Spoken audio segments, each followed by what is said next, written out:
मैं national channel की तरफ से अपना प्रोग्राम फ़न और फ़नकार लेकर आपको खुशामदीद कहता हूँ। फ़न एक ऐसा ही रियाज़त का नाम है, जो भी फ़नकार इससे गुज़रता है बहुत से मरहलों से गुज़रता है, चाहे वो गुलकार हो, चाहे मसव्वर हो, चाहे और भी किसी असराफ में हो, उसको बड़ी कठिन मंजिलों से गुज़रना पड़ता है। जब वो आसमान की तरफ देखता है, पहले ज़ीने पे अपना पाँव रख कर तो आसमान की तरफ देखता है तो उसे बहुत से ज़ीने नज़र आते हैं, जो फ़न की मंजिलें हैं, फ़न की रास्ते हैं।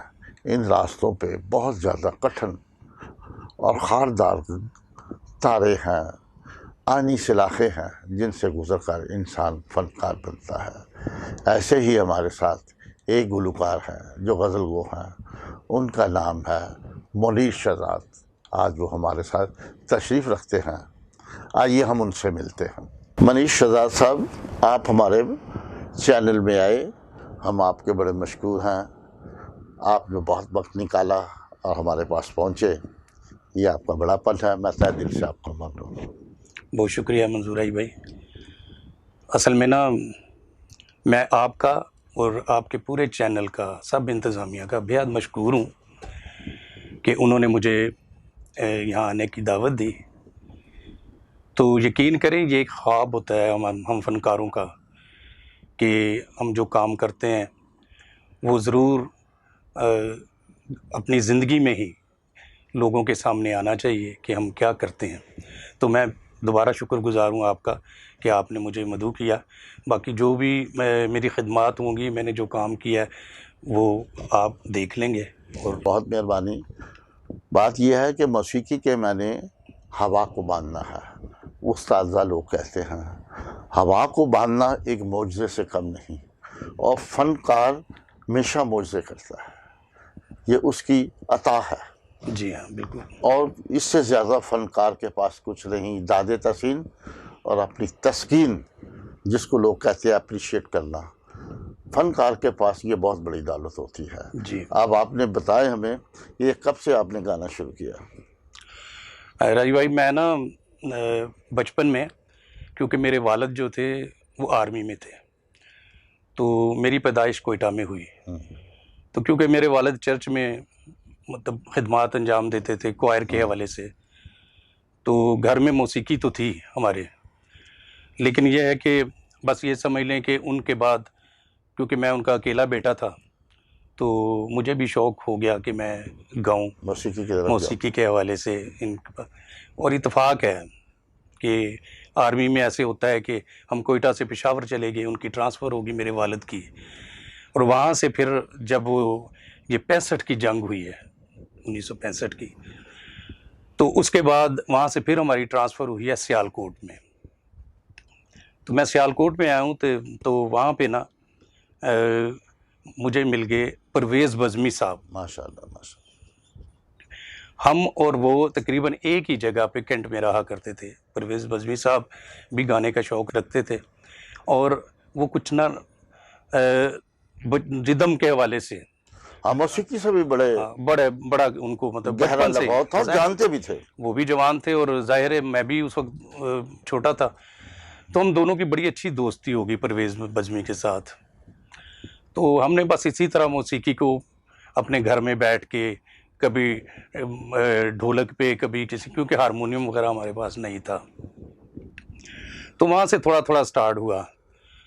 तो बज़मी साहब ने मुझे कहा कि आर्मी के मतलब अरेंजमेंट में कुछ लाहौर से म्यूजिशियन आ रहे हैं और गुलकार आ रहे हैं, तो आप भी गाएं।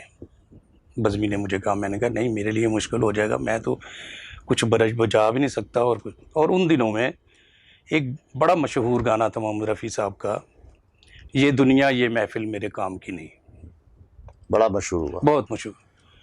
बज़मी साहब ने कहा कि आप ये तैयार करो, मैं आपके साथ ढोलक बजाऊंगा। तो बस म्यूजिशियन तो मेरा गाना इतना अच्छा नहीं था, लेकिन मेन ये चीज़ होती है कि मुझे उन्होंने इस काबिल समझा कि मैं स्टेज पे जाऊं, और काफ़ी दुनिया थी, और मैंने उन म्यूजिशियन के साथ जब गाया तो मेरा गाना बहुत खूबसूरत हो गया। वो मेरा पहला स्टेज था सियालकोट में। आज मैं मोहतरम जनाब परवेज़ मज़हबी को खराज अक़ीदत पेश करता हूँ। वो बहुत गहरे दोस्त थे, अच्छे दोस्त थे, दोस्त नवाज थे, जैसे कि मनीष शहजाद बता रहे हैं कि उन्होंने मुझे कहा कि अब आप इस स्टेज पे गाएं। उसके बाद इनका ये पहला प्रोग्राम था जो आज मनीष शहजाद बन गए। जी तो बिल्कुल। अब आप ये बताएं हमें कि आपके उस्ताद में कौन साहब हैं जिनके आपने रहनुमाई हासिल की? जी राही साहब, मैं अब आपको बताता हूँ कि उसके बाद 65 के बाद कुछ 5-6 साल मैं बज़मी साहब के साथ वहाँ रहा हूँ। उसके बाद एक और जंग आ गई 71 की। तो वालिद साहब जो थे मेरे, क्योंकि वालिदा मेरी डेथ हो गई थी, मुदफ़ौत हो गए, तो वालिद साहब चले गए बांग्लादेश। तो मैं वहाँ पे, क्योंकि उससे पहले एक प्रोग्राम और किया था बज़मी साहब ने मेरे साथ मिल के, तो एक उन्होंने गाना मेरे से गवाया स्टेज पे, गरनाता फिल्म का। जी, कौन सा? रक्स जंजीर पहन कर भी किया जाता है, मेहदी साहब का वो गाना था। तो ये दूसरा स्टेज मेरा बज़मी साहब ने करवा दिया था। उसके बाद मैं यहाँ आ गया ना लाहौर में, क्योंकि वालिद मेरे वहाँ पे चले गए बांग्लादेश। तो लाहौर में आके मैं जहाँ रहता था, मेरे घर के बिल्कुल सामने मौसीकार नज़ीर अली साहब का घर था। नज़ीर अली इसाक? नज़ीर अली और उनके बड़े भाई इसाक। उन दिनों में नज़ीर साहब का बहुत ज़्यादा काम था, और क्योंकि हमारा घर बिल्कुल ही उनके सामने था। उनकी ज़ाहिर एक अच्छी गुलबर्ग में घर था, हमारा तो घर इतना बड़ा नहीं था। लेकिन क्योंकि वो गाने की वजह से ना, मेरी भी कोशिश होती थी कि मैं किसी ना किसी तरह उनसे मिलूं, और जैसे भी हो उनसे कोई बात हो जाए मेरी। और वहाँ उनके घर में बहुत से फनकार भी आए। एक फनकार भी तो बैठा हुआ जी बिल्कुल। बज़मी साहब ने मुझे इस काबिल कर दिया था कि मैं ना कुछ वो करूं। तो क्योंकि मेरी बहन ने कहा कि आप कुछ काम सीख लो, तो मुझे उन्होंने टेलरिंग की एक दुकान थी करीब ही जी, उसमें उन्होंने मुझे बिठा दिया। जी जी। अब रात को हम काम करते थे, तो नज़ीर साहब अक्सर नज़ीर साहब 1:30-2 बजे अपने घर आते। उन्होंने घर में थोड़ा सा रेस्ट करना और अपने कपड़े वगैरह उतार के तो आ जाना हमारी दुकान के पास। वहाँ हमने उनको चेयर देनी, वो बैठ जाना, उन्होंने अच्छी बात करनी। तो मैंने उन्हें कहना कि उस्ताद जी, मुझे ना आप अपना शागिर्द बना लें। वाह वाह वाह। मैंने 3-4 दफ़ा कहा, लेकिन क्योंकि उनके पास तो टाइम ही नहीं था। एक दिन उन्होंने, शायद उनके दिल में मेरे लिए रहम आ गया ना, खुदा ने रहमत कर दी। ये मौजज़ा था। उन्होंने मुझे कहा कि मैं ना इसहाक अली को कहता हूँ, बड़े भाई को, तो वो आपसे बात करेंगे। और इसी तरह हुआ कि बस खुदा का करना था जी। हारमोनियम मेरे पास नहीं था, लेकिन मैं जिस घर में रहता था, मुस्लिम वो आदमी था, गुलाम रसूल उसका नाम था, उसके पास हारमोनियम था। तो मेरे लिए एक बड़ा अच्छा वो मौका था कि उन्होंने, इसहाक साहब ने कहा कि मुझे नज़ीर ने कहा है तो मैं सुबह आऊँगा घर। तो वो दिन ना मुझे अच्छी तरह याद है, मेरा हाथ उन्होंने हारमोनियम पे रखवाया। तो फिर इस तरह मेरा उनके साथ एक ख़ास रिश्ता हो गया, रिश्ता बन गया कि मैं उनके शागिर्दों में शामिल हो गया, नज़ीर इसहाक अली साहब के। बहुत बड़ा नाम है। हाँ जी। फिर जैसे जैसे उनके स्टूडियो में जाना, मैंने भी चले जाना साथ। मैं ये कहता हूँ कि मुझे ये शरफ़ हासिल है कि मैंने मेहदी साहब की रिकॉर्डिंग देखी है, उनके गाए जो नज़ीर साहब ने म्यूज़िक दिया था, मैडम की देखी है, उसके बाद गुलाम अब्बास साहब की देखी है। बताए ना अभी कौन कौन से गाने सुन के? शिकंजा फिल्म थी एक पंजाबी जी। उनका मेहदी साहब के लिए गाना था, सोने हो जींदे हो जी जी, अपनियां बेपरवाहियां दे नाल खून किसे दा पींदे हो। फिर गुलाम अब्बास से इस तरह मुलाकात हुई कि मेरे उस्ताद जी जो इसहाक अली थे, उन्होंने कहा कि मुनीर सुबह जाना है। मैंने कहा जी उस्ताद जी किधर? कहते वो कैपिटल सिनेमा, वहाँ पे ना गुलाम अब्बास की ज़रा प्रैक्टिस करवानी है। तो पहली दफ़ा मैं उनके साथ गया हूँ, तो उन्होंने भी एक पंजाबी वहाँ पे प्रैक्टिस करवाई, जब तक मेरे साह विच साह ने प्यार मेरा ईमान रहेगा। तो इस तरह खानज़ादा के और दूसरे गाने मैडम के तो इतने नज़ीर साहब ने बनाए थे कि आपकी सोच होगी कि कितने। अगर आप इजाज़त दें मुझे, मैं भूल ना जाऊँ तो शायद मेरी याददाश्त काम करे। एक गाना है, भुल जान जे सब गम दुनिया दे जिन्हों प्यार करा मसूद राना साहब ने गाया था जी। गुनगुना दे। भुल जान ये सब गम दुनिया दे, जिन्हों प्यार करा वाह वाह वाह जे ओ नाल होवे, भुल जान ये सब गम दुनिया। वाह वाह वाह वाह वाह। मसूद। ये मसूद राना और मैडम जी ने गाया है। हाँ जी, हाँ जी, ऐसी है ना बिल्कुल जी? बिल्कुल ऐसे ही है। उसमें असद बुखारी है हाँ जी, हाँ और जी, उधर फरदौस फरदौस है जी, बिल्कुल बिल्कुल। और इसके साथ देखो एक और भी बात बनती है, नज़ीर अली साहब ने एक अलग एक अंग दिया, जैसे कि हमारे मास्टर अब्दुल्ला हैं, हाँ जी, हाँ जी, क्योंकि मौसीकी के असलाफ में आप माशाल्लाह हमसे ज़्यादा समझते हैं, एक मुजरा भी आता है जो अब्दुल्ला साहब कर गए वो और किसी ने नहीं किया। बिल्कुल सही कह रहे हैं जी, बिल्कुल। और नज़ीर अली के एक फिल्म सुल्तान देख लें आप, और एक आप मुझे जरा मैं गलत ना करूँ, फिल्म आंसुदी गालिबन शाहिद की, हाँ जी, उर्दू फिल्म थी ना हाँ वो जरा थोड़ा सा कौन सा गीत है वो बड़ा था, मशहूर हुआ जाने जा तू जो कहे। वाह वाह, वो भी थोड़ा सा गुनगुना दे, वो थोड़ा बड़ा सा अच्छा। सुना दे जरा। जाने जा तू जो कहे, गाँव में गीत ने, और फिर चाहिए क्या, सामने तू जो रहे, जाने जा तू जो कहे। क्या बात है, क्या बात है, बहुत खूबसूरत उन्होंने बनाया था। बहुत अच्छी दुनिया बनाई है। जो बिल्कुल। आपके उस्ताद थे उनको भी आज खराज अकीदत है, दुआ है हमारी। और अब ये आप जरा बताइए, ये तासर बड़ा चल रहा है, गजल गायक जो हमारे फनकार हैं वो पॉप को और फोक को क्यों नहीं पसंद करते, ये कि मसला जरा बता दे, ये बड़ा आड़ा सा मसला है।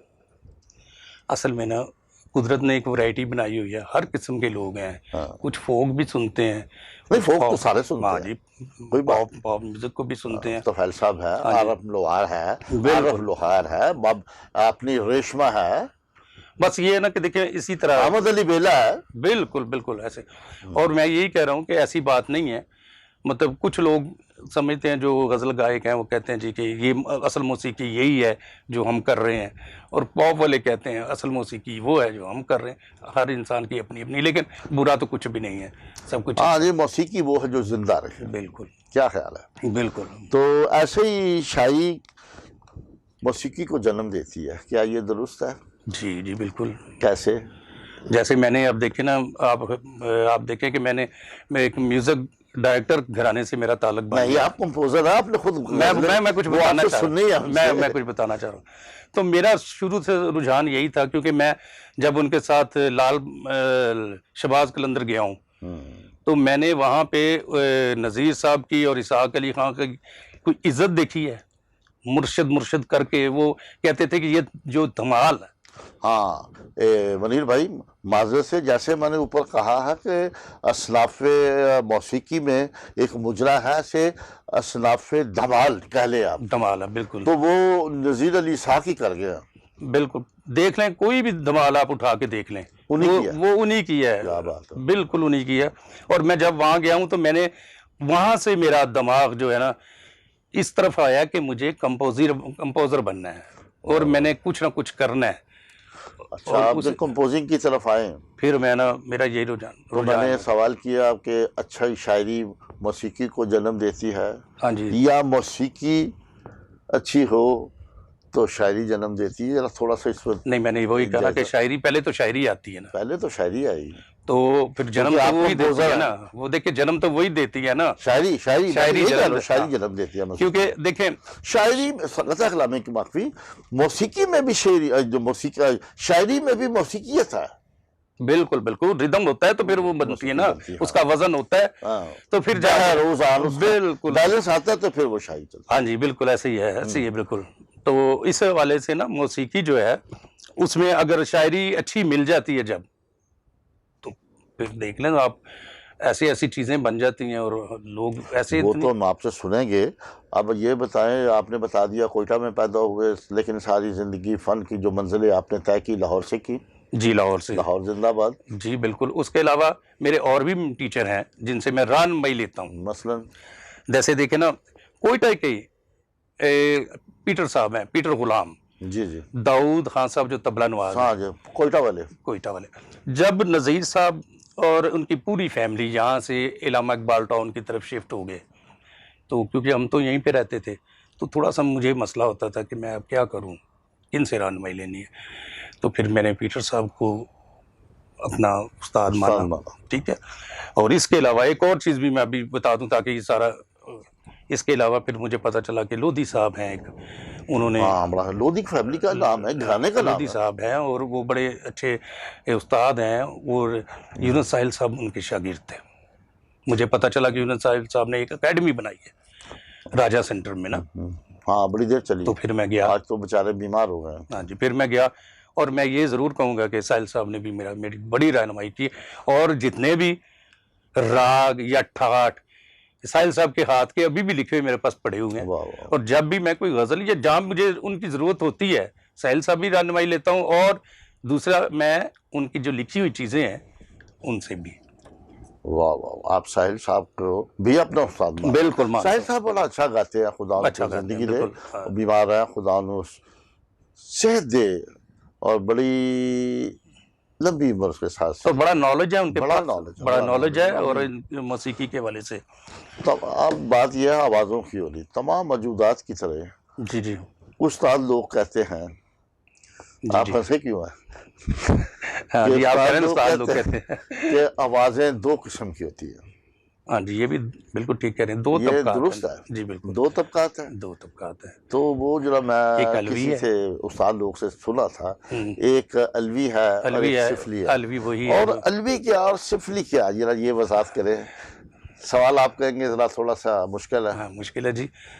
और दो तबकात हैं ये, और उसमें अलवी जो है ना, ये वो आवाज़ है जो इंसान के अंदर उतरती है, नहीं नहीं, अंदर और से नहीं, रूम उतर जाती रूह में, वही ना, मतलब उसकी रूह में, और आपको वो है, एक और जहां में ले हाँ, जाती है। हाँ, वाह वाह वाह, क्या बात है। ये वो उसको कहते हैं अलवी। हाँ। और जो सोज है, सोज तरन्नुम है, तरन्नुम है, यही है ना सर? बिल्कुल बिल्कुल। इसको अलवी कहेंगे हाँ आप। जी। तो जो सफली जो है सिफली, वो, हाँ वो सफली जो है जी, उसमें ये है कि आपने गाया और लोगों को नहीं पसंद आया, दिल में नहीं उस उतरी, ग्राफ दिल में रूह में नहीं रूह में नहीं उतरी। उसको सिफली कहेंगे। हाँ, और इस बड़ी पे है। बहुत ज्यादा मतलब बात की जा सकती है, लेकिन शायद ये फिर किसी और वक्त हम इस पे जी जरूर बात करेंगे। बड़ी मेहरबानी, आपने जी। बहुत आला बात बताई है मुझे मेरी मालूमात के लिए। जी, सबसे पहले मैं एक मसीही गीत आपकी खिदमत में पेश करूंगा।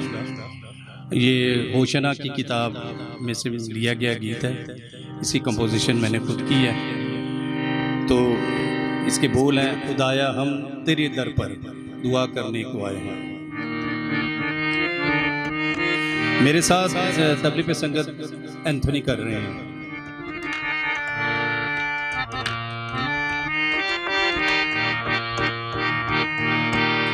खुदाया हम तेरे दर पर दुआ करने को आए हैं। खुदाया हम तेरे दर पर दुआ करने को आए हैं। हमारे हाथ खाली हैं, नहीं कुछ साथ लाए हैं। हमारे हाथ खाली हैं, नहीं कुछ साथ लाए हैं।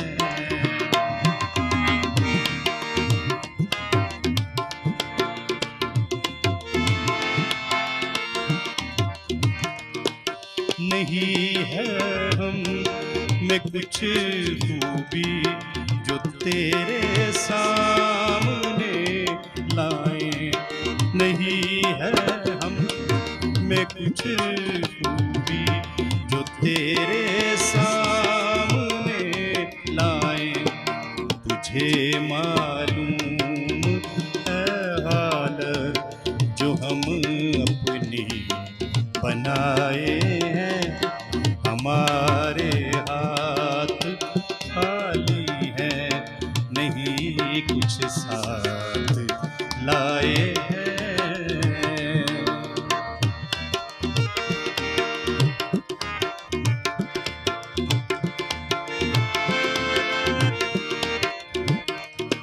तेरे नजदीक आने की नहीं हम में रही ताकत, तेरे नजदीक आने की नहीं हम में रही ताकत। नकाहत ने हमारी कैसे कैसे गुल खिलाए हैं, हमारे हाथ खाली हैं, नहीं कुछ साथ लाए हैं। खुदाया हम तेरे दर पर दुआ करने को आए हैं, खुदाया हम तेरे दर पर दुआ करने को आए हैं। तो ये आपका बड़ी नवाजिश है कि आपने दूसरी आवाज़ों का भी बताया, सिफली का भी, जी, जी। क्योंकि जहाँ तक मैंने थोड़ा सा अदबी मेरा मुतालिया, अभी तो मुझे पढ़ना नहीं आता, ना मौसीकी का पता है, लेकिन इतना मैं जानता आवाज़ में राग और रागनी है। एक मज़ामीन था तो उसमें लिखने को फीमेल आवाज़ क्या है, मेल आवाज़ क्या है, उसमें बकरी से तशबीह दी गई है जी, जी, फीमेल आवाज़ को। तो ये जहाँ तक थोड़ी सी इल्म है, ये आप लोगों से सारा सीखा हमने। अब ये आप हमें बताएं कि आपके उस्ताद भी ने आपको उसी वक्त कह दिया था कि आप कंपोजिशन करेंगे या बाद में किया आपने अपनी मेहनत ये से?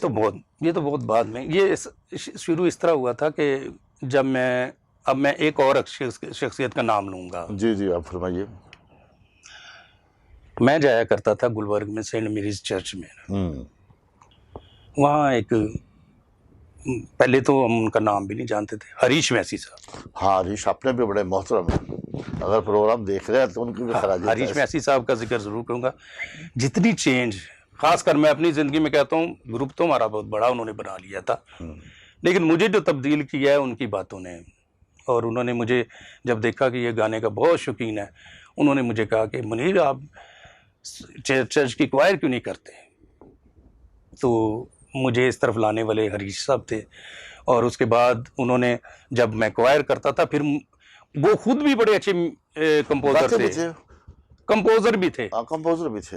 मैं अभी भी उनकी 2-3 गीत जो बहुत पसंद है, मैं गाता हूँ उनके अपने घर में ना। तो वो भी गाते थे। और उन्होंने ना, फिर जब मैंने देखा कि ये तो वही जो मेरे अंदर है, वही बात, वो हरीश साहब भी उसी में है। असल में लोग हरीश को ज़्यादा एक मफक्कर और इंटेलेक्चुअल के हवाले से जानते हैं, लेकिन हरीश एक फनकार भी थे, फनकार थे बड़े। और एक बात और भी आज आपको बता दूं, बहुत कम लोगों को पता है कि हरीश मैसी बास्केटबॉल के भी बहुत प्लेयर थे। अच्छा, बिल्कुल ठीक कह रहे हैं आप। मैं भी उनको बहुत पुराना जानता हूँ। ठीक है। आप नई नस्ल के लिए कोई बात करें, नई नस्ल को पैगाम दें गाने के हवाले से, और दोनों हवाले से आपने बात करनी है, कंपोजिंग के हवाले से भी बात करनी है और गायक के हवाले से भी बात करनी है। जी, नई नस्ल के लिए मैं ये ज़रूर कहूँगा कि सबसे पहले तो अगर वो गाना चाहते हैं तो उन्हें ये फैसला करना है कि वो क्या गाना चाहते हैं। अच्छा, गज़ल गाना चाहते हैं, या फोक गाना चाहते हैं, या क्लासिकल गाना चाहते हैं। जी। फिर उस हिसाब से वो अपनी प्रैक्टिस करें, उस हिसाब से प्रैक्टिस करें। अगर वो ये कहेंगे कि जी मैं तो क्लासिकल गाना चाहता हूँ, और फिर वो फोक गाने की कोशिश करेंगे, तो शायद इतना वक्त भी नहीं होता और इतनी रियाजत भी नहीं इंसान करता, क्योंकि हालात हमारे ऐसे नहीं है कि हम दिन रात काम करें, मतलब इसमें। लेकिन अगर वो नई नस्ल को यही है कि वो जो भी फैसला करें, क्योंकि असल में साज तो इंसान के अंदर है, ठीक है ना, उसी ने फैसला करना है कि आप क्या करना चाहते हैं। तो बेहतर यही है। दूसरा एक और, मैं आप नई नस्ल के अलावा उन वालिदैन को भी कहूँगा कि ये ज़रूरी है कि आपका बच्चा, उसके अंदर कुदरत ने एक टैलेंट दिया है, कुछ करना चाहता है, तो उसकी ज़रूर सपोर्ट करें। क्योंकि होता ये है कि अगर बच्चा कुछ करना चाहता है, वालिदैन पसंद नहीं करते, वालिदैन रोकते हैं, और इस तरह ही उसका वो टैलेंट भी गया और उसकी वो सोच भी ख़त्म हो जाती है। तो ये रिक्वेस्ट है वालिदैन से भी और बच्चों से भी। और दूसरी बात मैंने आपसे ये अर्ज़ करनी थी, आपके उस्ताद तो म्यूज़िक डायरेक्टर हैं नज़ीर अली इसहाक़ साहब, इसके अलावा पाकिस्तान में या बड़े सगीर में कौन कौन से म्यूज़िक डायरेक्टर को आप पसंद करते हैं? पाकिस्तान में तो जी हर म्यूज़िक डायरेक्टर, जो जब नज़ीर साहब अरूज पे थे तो देखे ना, वजहात अत्रिय देखें, निसार बज़मी देखें, उसके बाद सुहेल राना को देख लें। नहीं, आप अपनी पसंद की बात करें ना, मैं तो आपसे ये कह रहा हूँ। अच्छा अच्छा, मैं ये कह रहा था कि शायद आप कह रहे हैं कि कौन कौन से। हाँ। हाँ जी, देखिए मुझे ना सबसे अच्छे जो मतलब लगते हैं वो निसार बज़मी, माशाल्लाह बहुत अच्छे, बहुत जबरदस्त, सारे अच्छे हैं। मैं इसीलिए मैं कह रहा था ना, लेकिन मैं ना निसार बज़मी साहब के मुझे बड़े दिल में लगते हैं। और बाकी पंजाबी में तो आपको पता है नज़ीर साहब हैं, और सिर्फ वजहात अत्रे हैं, और उसके बाद अब्दुल्ला हैं, अब्दुल्ला, मास्टर अब्दुल्ला हैं जी। फिर रशीद अत्रे थे उर्दू में, बहुत ज़बरदस्त। आप क्रिश्चियन म्यूजिक डायरेक्टर के बारे में भी कुछ हमें आगाह करें, जो हमसे जो आजकल कर रहे हैं या गुजर गए नहीं, हैं। जो गुजर गए हैं, रोबन साहब तो एक क्लास थे ना, के बाद वो एक लाख रोबन घोष साहब, ठीक है जी। और उसके बाद एस.टी. सनी थे, एक पश्तो में भी फिल्मों में देते थे, शामुल सनी ठाकुर साहब, वो हमारे स्टूडियो में प्रोग्राम कर गए। बिल्कुल, वो भी बहुत थे, बड़ा नाम है, बिल्कुल। और उसके बाद मैं आपको बताऊं, एक और जो हमारा छोटा भाई था शाकिर सनी, शाकिर सनी, वो अब नहीं है, दुनिया में नहीं है, लेकिन उनकी कंपोजिशन भी आप सुनेंगे, और कमाल, मतलब अच्छा टैलेंटेड था जी जी। लतीफ़ डैनियल बड़ा अच्छा लड़का था, वो भी खुदा में सो गया। तो अब ये चलो थोड़ा सा ये भी बता दें कि जब तक कि हम गाने की तरफ जाते हैं हमें कोई उस्ताद नहीं मिलता, फिर हम उस रास्ते में भी ज़ाया हो जाते हैं, हमें मंजिल नहीं, उस्ताद नहीं मिलता, कोई रहनुमाई करने वाला नहीं मिलता। अभी आपने हरीश साहब की बात की, हरीश ने आपको थोड़ी सी मंजिल बता दी। बिल्कुल, जैसे आपने पेरेंट्स के हवाले से बात की कि पेरेंट्स नहीं देखते, पेरेंट्स किसी टाइम ये होता है कि कहते हैं कि नहीं नहीं नहीं आपने नहीं गाना नहीं है, ये दूसरा है, दूसरा मैं अच्छा नहीं समझते। आप ये गेम खेले क्रिकेट, वो तो क्रिकेट है ही नहीं है, उसके अंदर तो फनकार मौसीकी का बैठा हुआ है, बिल्कुल, ये जरा ज्यादती हो जाती है। क्या ख्याल है मेरा? बिल्कुल ऐसा ही है जी। और मेरे ख्याल में कि हमें अब तो इतने इंस्टीट्यूट हैं, जैसे आर्ट कौंसल है, वहाँ भेजें आप, और बड़े अच्छे तरीके से लोग सिखाते हैं। आप किसी शायर, हमारे क्रिश्चियन शायर, उनके बारे में बात करें। बहुत से शायर हमारे आजकल किनको पसंद करते हैं?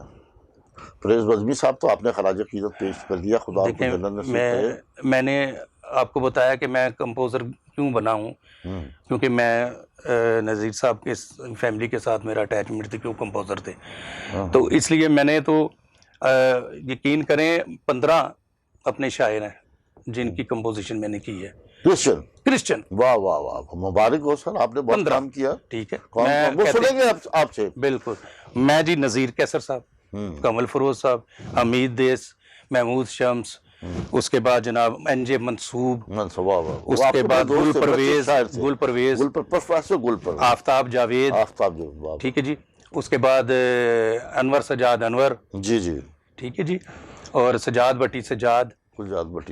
मैंने बड़ी कोई, और इसी तरह मैंने क्रिश्चियन जो गीत हैं वो भी 17 कंपोज किए हैं। आज आपसे गजल गीत भी सुनेंगे, अपने शायरों के कलाम भी सुनेंगे। ऐ बाप तू बरकत दे, रूहे पाक तू बरकत दे,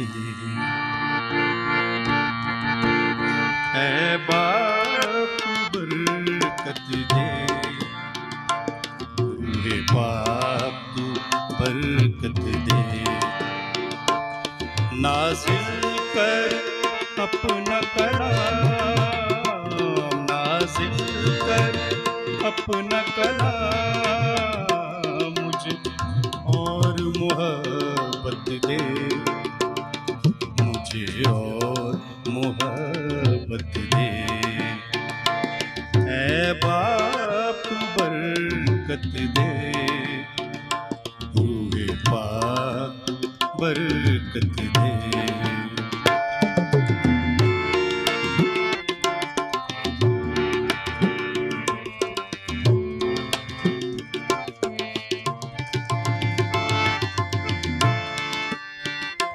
रूहे पाक तू मुझसे बोल, मेरे दिल की आंखें खोल,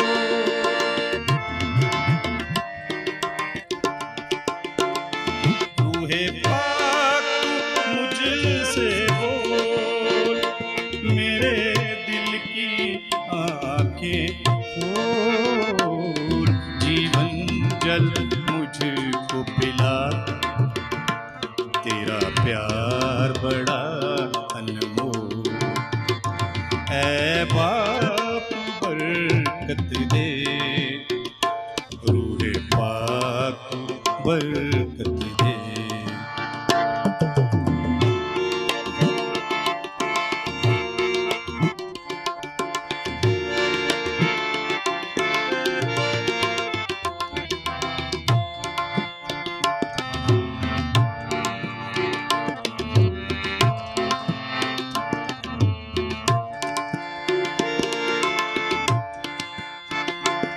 हर गाम पे रक्षा कर, मेरे आगे आगे चल।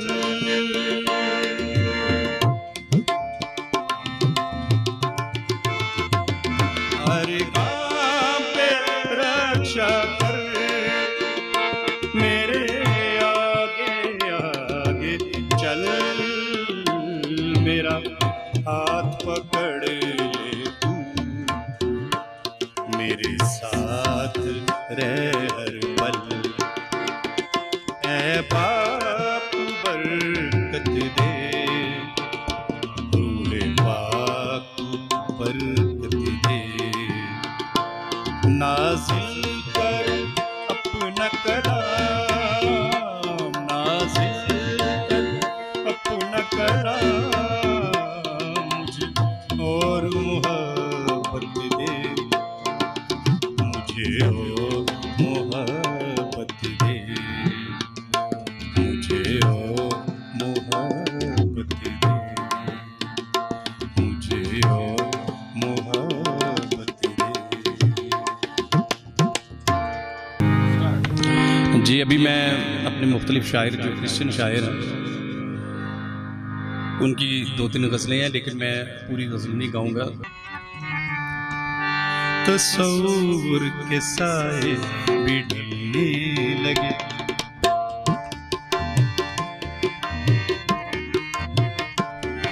तसव्वुर के साए भी ढलने लगे, ख्यालों के आंसू छलकने लगे। तसव्वुर के साए भी ढलने लगे, ख्यालों के आंसू छलकने लगे। तसव्वुर के साए भी ढलने लगे।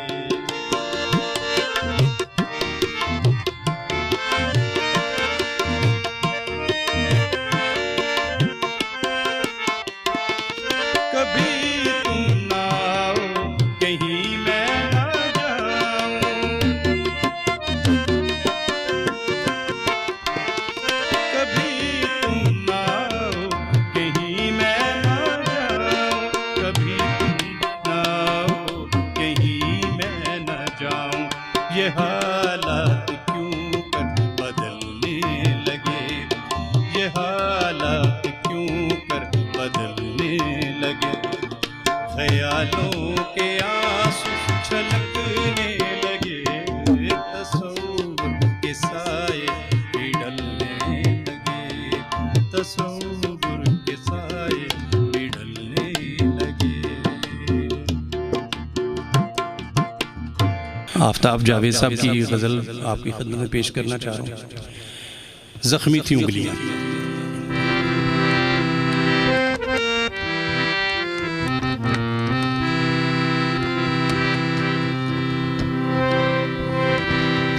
क्या लफ्ज़ थे जो ख्वाब में लिखती थी उंगलियाँ, क्या लफ्ज़ थे जो ख्वाब में लिखती थी उंगलियाँ।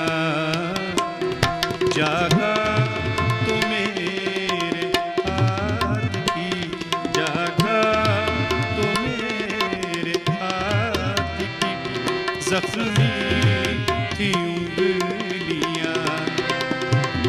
क्या लफ्ज़ थे जो ख्वाब में।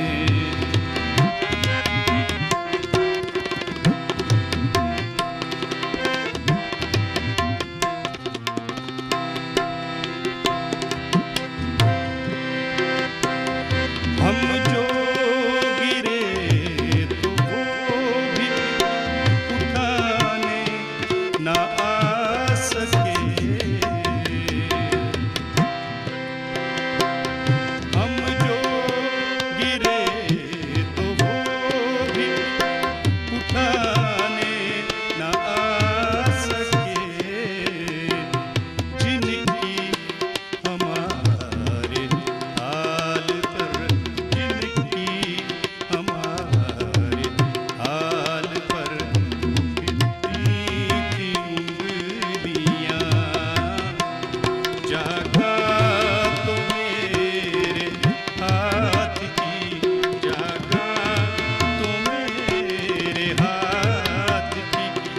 जख्मी थी उंगलियां, क्या लफ्ज थे जो ख्वाब में। और फिर मैं दोबारा अपनी तरफ से और चैनल की तरफ से मनीष आज़ाद साहब आपका बड़ा ही ममनून और मशकूर हूँ कि आपने टाइम दिया। तो आपकी बहुत मेहरबानी। पाकिस्तान जिंदाबाद।